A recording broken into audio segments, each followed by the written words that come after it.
अंग्रेज़ी में स्ट्रेस के भी बहुत इम्पोर्टेंस है।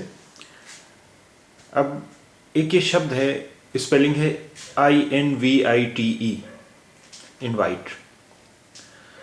अब इसमें अगर हम VITE पर जोर दें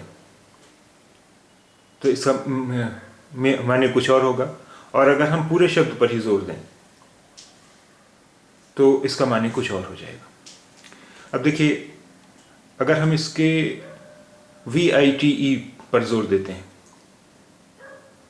इनवाइट, इनवाइट, वाइट पर हमने जोर दिया है, इनवाइट, इसका मतलब होता है आमंत्रित करना, मदऊ करना,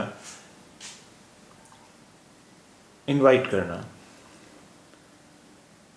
you can't invite everyone, you can't invite everyone. आप हर एक को आमंत्रित नहीं कर सकते, आप सभी को मदऊ नहीं कर सकते। इनवाइट। अब अगर हम इसके पूरे शब्द पर ही जोर दें तब देखें इसके माने क्या होते हैं।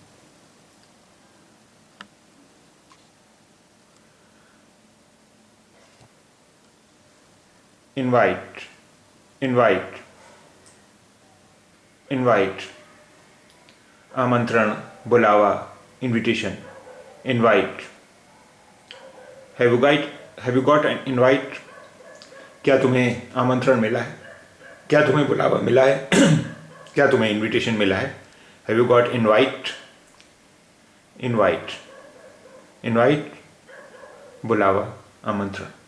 इससे पहले जो शब्द था उसमें हमने वाइट पर जोर दिया था, इनवाइट।